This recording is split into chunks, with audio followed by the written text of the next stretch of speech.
What's up, guys? Pardon my looking like a baseball coach today. I don't coach baseball, nor do I like it. But I just got back from a basketball camp, and my hair looks ridiculous. So this is the hat I'm wearing. Today, we're talking about the sixth commandment yet again. In our last video, we applied it to the killing of Sonia Massey and how we can respond. And in today's video, we're looking at whether or not insults and the words that we use are equivalent to murder. So like this video, share, subscribe, and let's get going.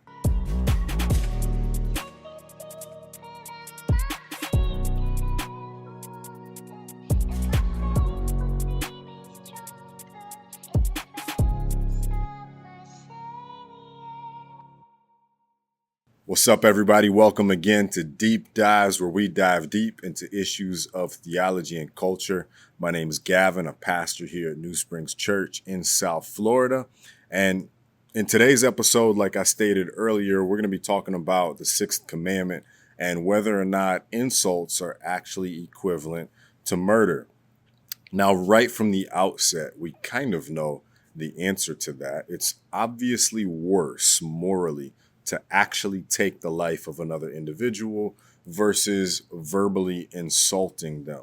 However, it is important that we show the relationship of those two things. And second thing, before we get started, we often hear kind of incorrectly Christians, or maybe those who are Christian adjacent, raised in the church, know some Christian morality, but maybe don't continue practicing in it.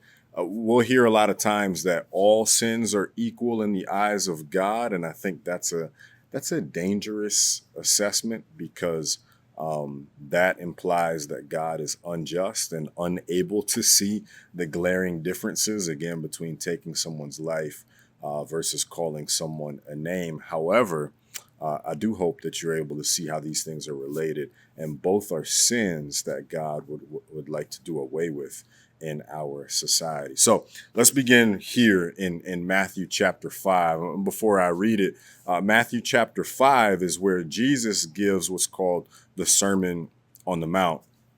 And in this sermon, he deals a lot with Old Testament law and the further application of it. Now, I've stated in videos before that the Ten Commandments state pretty plainly and broadly things that we are commanded not to do. Now, when we look closely at those commandments, there's typically a larger application, larger restrictions, and even duties that are required for us to be doing actively to weave together a society of peace and justice the way that God would desire.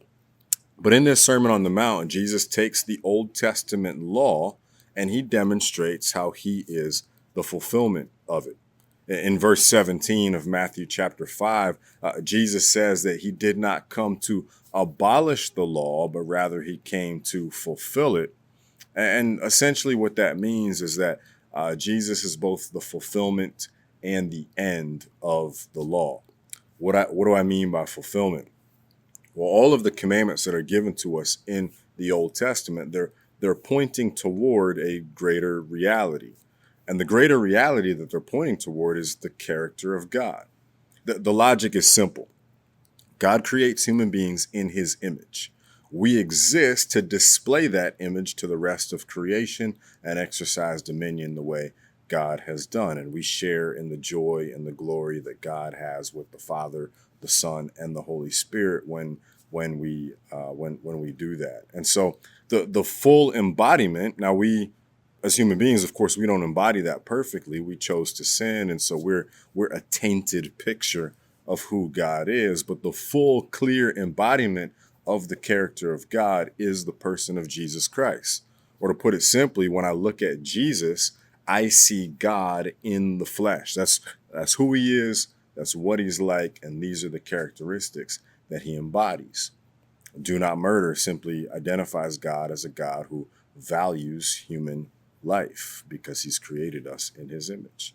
Jesus is the end of the law. He's the goal of it, that all of human society would point toward Jesus Christ. And then in the second sense of that word end, Jesus is also the finality of the reign of the law. In other words, if I live under the law, as the standard by which I'm made right with God, then I'm always falling underneath it and I can never succeed.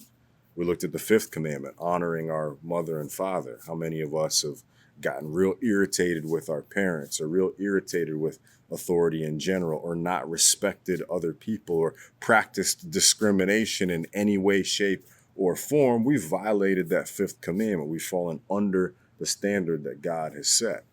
And so Jesus symbolizes the end of that standard and the beginning of a new one, which is simply Jesus Christ and his perfection.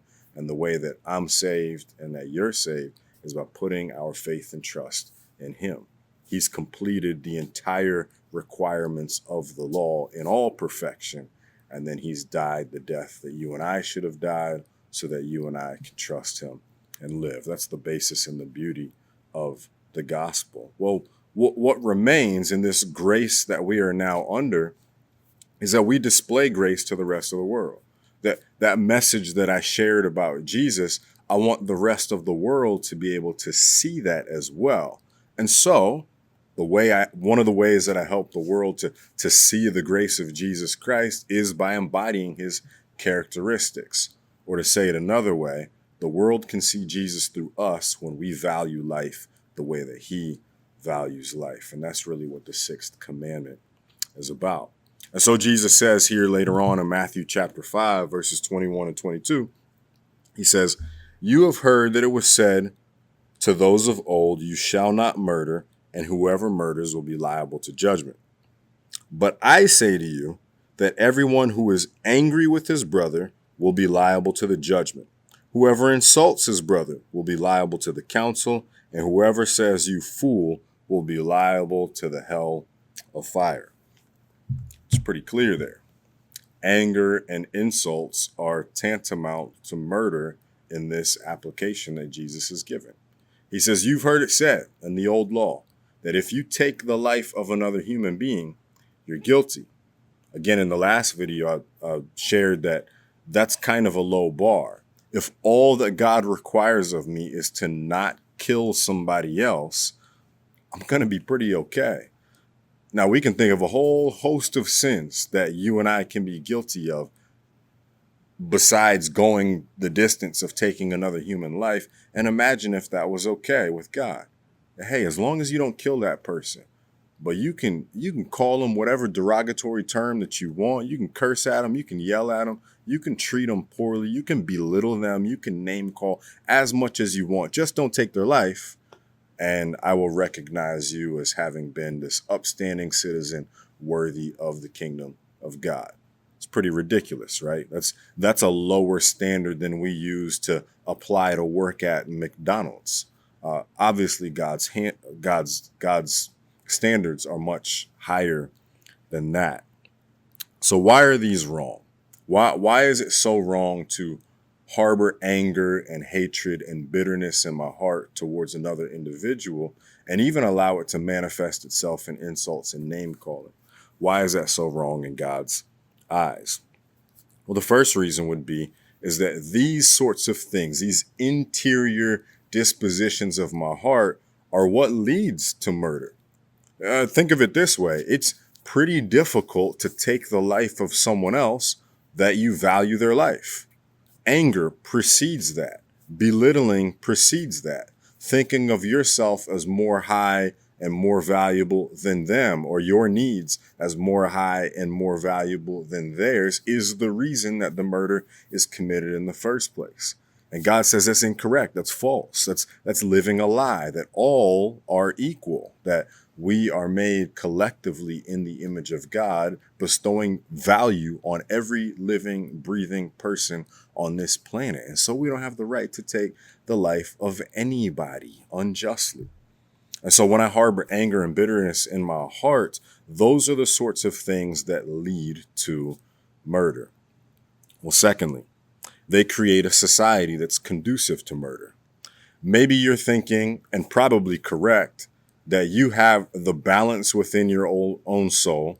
I can dislike this person very much, and I know I'm not going to take it to the level of murder. I'm just not capable of doing that. And I'd agree with you. The vast majority of human beings are not capable of physically taking the life of another person, and that's commendable to a certain degree. However, the idea of hating, being angry toward, or calling someone else names and expressing that, it creates a society that's conducive to murder. Look no further than Nazi Germany, probably the easiest example that we have. When you start creating the rhetoric, just speech, just words, that we Germans are superior to those Jewish people, and start using the rhetoric that the Jewish people are less than, not worthy of, should be thought less of, it's an impure race or ethnicity.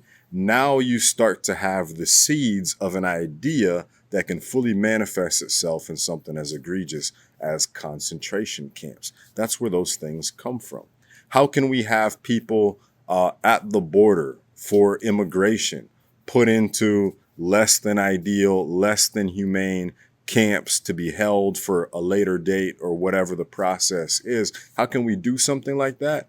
Well, if we devalue them as being non-American or likely drug dealers or probably coming into our nation to harm us, those are the kinds of categories of thinking that can cause us to devalue those lives and lead to something worse. It creates a society conducive to murder. And so as long as we continue to have conversations with one another where we call other people names, where we don't speak in racist terms out in the public, but maybe with our friends, we use that slang and we use that lingo, we're continuing to weave this devaluing of human life in our interpersonal relationships that will manifest itself down the line. It's why our kids learn to hate each other when all they want to do is play with each other and like each other when they're little. They start to learn our discriminatory tendencies. They start to learn our little idiosyncrasies. They start to learn how to stick their nose up at certain kinds of people and look down at other kinds of people as well. They learn that from us, and it continues to perpetuate a society that's conducive to murder. It's not a far leap from thinking that another person is a fool, lacking intelligence, lacking the level of morality that you somehow attain to because you're just a better person. It's not a far leap to have those kinds of thoughts and then jump into the next set of thoughts of, well, what if this person doesn't exist? What if these people don't exist? What actions can I take to bring about that reality where these people don't exist? And so as Christians, we don't want to contribute to that in any way, shape, or form. You're not absolved from guilt just by, hey, I didn't take anybody's life. You're not absolved from guilt of, I didn't call anybody a name publicly where you can find me out and call me out for my guilt. Really, the only reason we don't do that is we don't want to lose social clout amongst people that we value their opinion. But in the privacy of our own home, amongst friends where we think the conversation is safe, we'll gladly name call and disparage and put down, and it's wrong to do so. This is why we have to be cautious in such a partisan time in our politics. I hate to use this as an example, but it's so fitting with an election upcoming. The debates and the ads that we have for either side have become so contentious. It's really difficult as a parent to recommend to my kids, hey, these are upstanding community servants who are meant to lead our country. If I point to the current president, the former president, those that are currently running for president, and I tell my son or my daughter, 6, 4, and 2 years old, to watch these people, they're going to hear words that I told them never to say.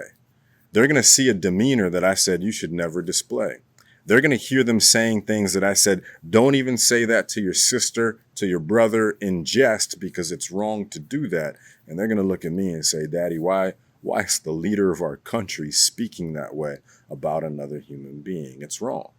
And we should stand up and call those things wrong as they are, because it creates a culture, it creates a society of violence. Very last note that I'll say about that. Of course, we saw a couple of weeks ago, there was an assassination attempt on the former president, Donald Trump. And while that was the actions of one individual, and he bears culpability before society and before God for having taken those actions, but make no mistake about it, we as a society bear some level of guilt for perpetuating the kind of name calling that we do, that would allow someone to grow up in a society and believe that thinking those kinds of thoughts about another person are okay. So much so that they're willing to carry it out in the act of attempting to commit murder. It's a shame on all of us. Well, lastly, as I've said many times, not only is our anger, hatred, harboring bitterness, name calling, and insults, not only are they the things that lead to murder or make a society conducive to murder, it's just an overall devaluing of human life in general. God is the God of life, and life is valuable. And so God speaks life-giving words to us. He calls us heirs, those of us who believe in Jesus Christ. He calls us sons and daughters. He calls us saints. He says that we're valued. He says that we're loved. He puts his affection on us. He chooses to die for us. He speaks affirming and encouraging words to us because life is absolutely valuable to him and should be absolutely valuable to us.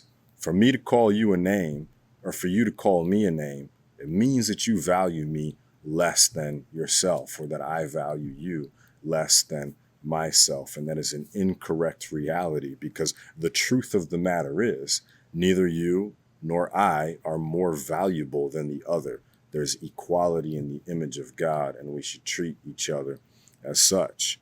Words should build up rather than tear down.